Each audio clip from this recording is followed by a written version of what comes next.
Allez, on va enchaîner. Tiens, si on partait un peu en Espagne, au soleil, justement. Allons-y. Un peu de soleil. Europe 1 Sport, Céline Géraud. Vous aimez le flamenco, là? Vous la sentez, là?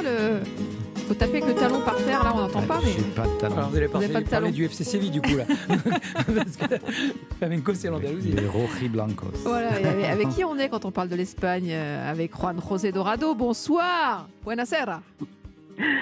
Buenas tardes, Céline. Buenas tardes, bien sûr, mais Vous oui. êtes trompé de péninsule. Je me suis trompée de péninsule. Exactement.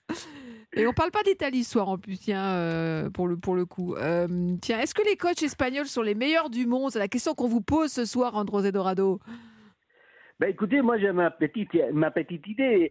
Pourquoi? Ben, tout simplement parce que depuis une dizaine de jours, j'entends des commentaires, notamment en France, à droite et à gauche, qui nous disent, voilà, Marcelino arrive à Paris, arrive à Marseille, c'est un inconnu. Luis Enrique, il arrive du côté de Paris, mais ce n'est que le troisième choix du PSG. Des petits commentaires comme ça, parfois avec un peu de condescendance. Et moi, je me suis dit, mais attendez, est-ce qu'on ne se rend pas compte que le meilleur entraîneur au monde est-il espagnol? Oui, il est espagnol. Il s'appelle Pep Guardiola. C'est lui qui a révolutionné le football en Espagne avec le Barça. C'est lui qui a révolutionné le football en Allemagne. Quand il est arrivé au Bayern, il a montré qu'on pouvait faire autrement que le jeu allemand qu'on connaissait. Mhm. Et c'est lui qui est en train aussi de révolutionner le football du côté de l'Angleterre. Est-ce qu'on ne se rend pas compte qu'il y a une école espagnole? Je vous ai parlé de Marcelino, bien sûr, de Luis Enrique, mais vous avez eu un entraîneur comme Unai Emery, qui est aujourd'hui du côté de l'Angleterre, qui est parti des France quand même en gagnant 6 titres ou 7 titres, et qu'aujourd'hui, la Première Ligue, qui est la référence pour beaucoup des footballeurs et des entraîneurs et des supporters, c'est la grosse référence. Mais cette dernière saison, il y avait 6 entraîneurs espagnols en Première Ligue, parce que à côté d'un Guardiola, à côté d'un Arteta, il y avait aussi Unai Emery qui était là. Il y a Lopetegui, il y a Rubén Seyes, il y a le tout dernier qui est arrivé, Andoni Irasola. Donc, je pense qu'effectivement, il y a une école espagnole, que les entraîneurs espagnols sont parmi les meilleurs au monde. D'ailleurs, est-ce que Roberto Martínez n'a pas montré le meilleur visage des Diables Rouges des Belges? Est-ce que ce n'est pas lui qui est à la tête aujourd'hui d'une équipe comme le Portugal? Est-ce que l'Espagne, avec Luis Aragonés ou encore avec Vicente del Bosque, n'a pas gagné un titre du monde et 2 euros, et puis on vient de gagner la Ligue des Nations. Donc ce sont des preuves qui montrent qu'il y a une école espagnole et qu'aujourd'hui, on doit arrêter d'avoir de la condescendance vers les entraîneurs espagnols, vers les championnats espagnols et vers les joueurs espagnols. Et oui, on est parmi les meilleurs, c'est une réalité. Effectivement, la liste est impressionnante quand vous la déroulez, Juan José Dorado.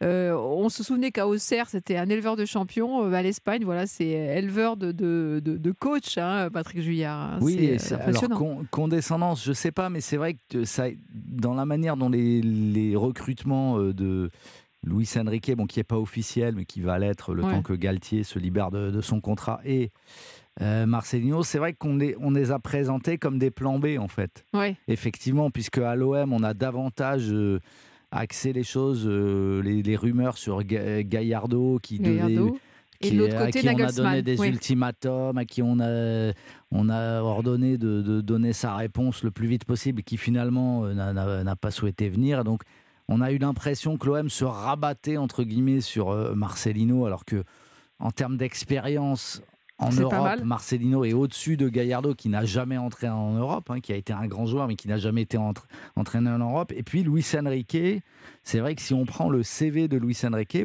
ce sera le premier entraîneur du PSG à avoir déjà gagné la Ligue des Champions, le premier depuis Carlo Ancelotti.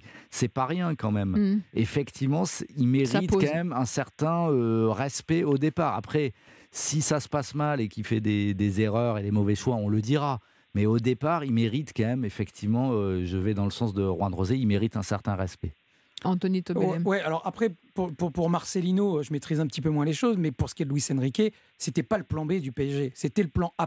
C'est-à-dire que la vitrine, c'était les négociations avec Julian Nagelsmann, mais le problème, c'est que Julian Nagelsmann, vous aviez à la fois des gens qui étaient à son sujet dithyrambiques, parce qu'il a prouvé beaucoup de choses avec Leipzig et le Bayern Munich, mais également des voix qui étaient très critiques à son égard sur son management. Alors que pour Luis Enrique, il y a unanimité totale. C'est un super entraîneur. Sur le papier, c'est très enthousiasmant que de voir Luis Enrique arriver au Paris Saint-Germain. Je pense qu'au-delà du cas Mbappé sur lequel plane une incertitude, ce n'est pas un hasard si ça paraît très très calme actuellement au PSG en matière de transfert. C'est parce que je pense qu'avec l'arrivée de Luis Enrique, les choses vont se décanter parce que dans les coulisses, il est en train de donner quand même beaucoup d'indications. C'est la première fois depuis bien longtemps, d'après ce que je sais, qu'un entraîneur arrive à avoir autant de poids et aussi écouté par le directeur sportif du Paris Saint-Germain sur son envie de modeler l'équipe. Donc par rapport à ça, comme l'a dit Patrick, il a déjà gagné la Ligue des Champions. Il a prouvé avec Neymar, Messi, lorsqu'il remporte en 2015 la Ligue des Champions, qu'il savait gérer des grandes stars. Pour moi, il coche toutes les cases. Et d'ailleurs, on en avait parlé lorsqu'on était ensemble à Roland-Garros. Pour moi, il coche plus de cases que Nagelsmann. Oui. Donc, c'est un petit peu trompeur, cet effet médiatique sur Nagelsmann. C'était pas le plan B, c'était un plan A', qui était beaucoup plus qu'une bouée de secours, j'ai envie de dire, en cas d'échec avec Nagelsmann. Alors, merci de recentrer effectivement le débat. Alors, Juan José Dorado, je reviens vers vous. Je vais vous taquiner un peu. On est en train de faire l'apologie des entraîneurs espagnols. Sont-ils les meilleurs les entraîneurs sont-ils les meilleurs entraîneurs du monde? La question qu'on peut se poser aussi, c'est quand on voit les deux plus grands clubs, le Real Madrid et l'Atlético, qui sont entraînés par Carlo Ancelotti et Diego Simeone, quand même. Hein? Oui, vous me Qu'est-ce que vous faites? Non, mais je vais vous répondre, parce que vous avez raison en ce qui concerne Carlo Ancelotti. Mais quand vous parlez de Diego Simeone, il a fait la plupart de sa carrière en tant que joueur du côté de l'Italie et de l'Espagne, mais sa carrière d'entraîneur, il l'a fait où? Il l'a fait en Espagne, ça fait 11 ans, 16 ans qu'il est à l'Atlético de Madrid. Donc ce que vous êtes en train de dire, c'est qu'il a un peu un ADN espagnol, quoi. Il n'est pas complètement italien, quoi. Même beaucoup l'ADN argentin, espagnol. Là où je suis... je peux donner raison à ceux qui ont parfois des doutes par rapport aux entraîneurs espagnols. C'est vrai qu'en France, les entraîneurs espagnols qui sont passés n'ont pas marqué le championnat espagnol, peut-être hormis Unai Emery. C'est vrai qu'on va remonter loin, mais quand Javier Clement est arrivé à Marseille, ou quand Michel est arrivé à Marseille, il n'a pas laissé un grand souvenir, ou encore Roberto Moreno du côté de Monaco. Mais ce qui est vrai, et c'est là où je voulais insister, c'est sur le fait qu'il y a une école espagnole. Cette école espagnole aide beaucoup le football espagnol. Ce n'est pas parce que Neymar est parti, parce que Messi est parti, que Ronaldo est parti, que la qualité intrinsèque du championnat espagnol est descendue. Non, il y a un championnat qui est très intéressant, avec des entraîneurs qui ont de la valeur et qui essayent d'innover, de faire des choses, et ça se voit. Mais c'est vrai que nous, on a une chance, c'est qu'on a quand même une locomotive impressionnante qui s'appelle Pep Guardiola. Avant Pep Guardiola, on a eu quand même Rafa Benitez avec Liverpool, qui a surpris beaucoup d'Européens avec le jeu qui avait été développé à l'époque par Liverpool. Mais aujourd'hui, tous les entraîneurs espagnols regardent vers Pep Guardiola, et c'est pour ça aussi qu'aujourd'hui, il y a des dizaines et des dizaines et des dizaines d'entraîneurs espagnols qui sont en Amérique latine, qui sont en Arabie Saoudite, qui sont du côté du Qatar, de la Chine, du Japon, de l'Inde, ou à la tête des sélections nationales, comme celle de l'Équateur, pour ne parler que de celle-ci. Ok, Juan José, je remonte dans ma chambre avec ma question. Vous avez bien argumenté. Allez, puisqu'on vous tient les dernières infos brûlantes du mercato Barça, Real, qu'est-ce qui se passe actuellement?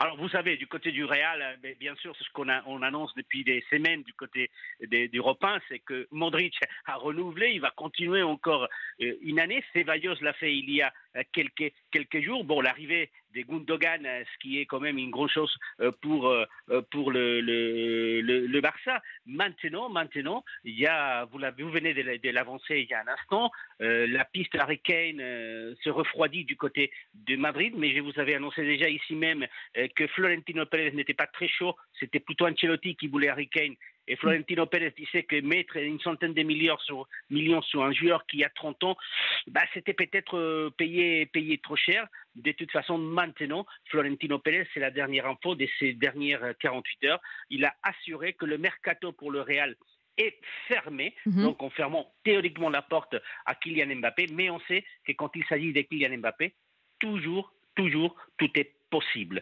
Donc pour l'instant, on attend voir ce qui peut se passer. Ouais. Et du côté donc du Barça, Gundogan, voilà, c'est la bonne pioche. C'est la bonne pioche. Puis il y a la continuité. Certainement, c'est pas encore assuré, mais c'est dans la bonne voie des Ansu Fati. Vous saviez que le Barça avait l'intention de mettre sur le marché Ansu Fati, mais les dernières infos, c'est que Ansu Fati pourrait continuer au Barça, donc avoir cette saison une nouvelle opportunité de montrer ce qu'il vaut. Ansu Fati, qui est un international espagnol, l'Espagne va avoir maintenant à sauver sa qualification pour l'Euro 2024. Vous savez qu'elle est mal partie, puisqu'elle avait une victoire et une défaite. Mais donc, attendons voir maintenant, effectivement, les prochains jours pour voir si définitivement le Barça est capable de ramener encore une star comme Gundogan, sachant qu'ils n'ont pas l'assise financière pour pouvoir payer un transfert. Donc, il faudrait que ce soit quelqu'un qui arrive gratuitement. Alors, Anthony Tobelen, vous qui connaissez, je le rappelle très bien, le championnat anglais, est-ce que Gundogan de City au Barça... il va être comme un poisson dans l'eau. Ouais, vous croyez Quand vous êtes entraîné par Pep Guardiola, vous avez quoi qu'il en soit déjà un peu l'ADN du Barça. Puis c'est un joueur qui a un tel potentiel footballistique que pour moi, on parlait, vous voyez, d'Harry Kane, je vous dis, il peut jouer dans n'importe quel club, il marquera toujours autant de buts, il sera toujours aussi bon.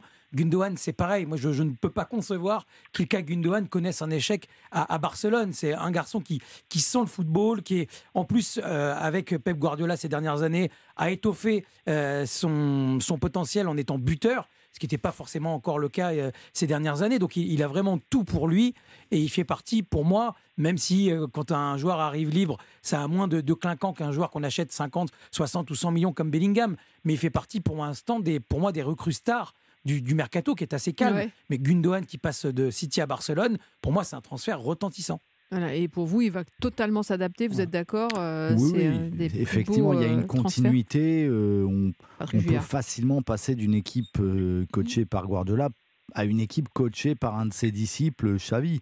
Même si c'est vrai qu'on a vu cette saison un Barça champion grâce à un jeu plus pragmatique que ce qu'on pouvait penser et finalement davantage grâce à sa solidité extrême sur le plan défensif qu'à son jeu chatoyant.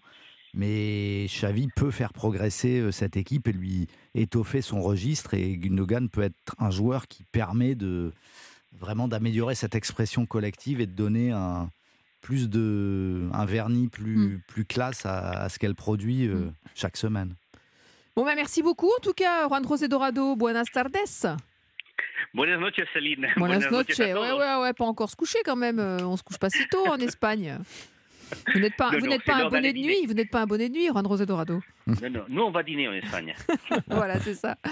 Bon appétit, merci beaucoup. C'était un plaisir de vous avoir comme chaque lundi sur Europe 1 pour faire la tournée justement de ce mercato et ce coup de chapeau aux entraîneurs espagnols. Allez.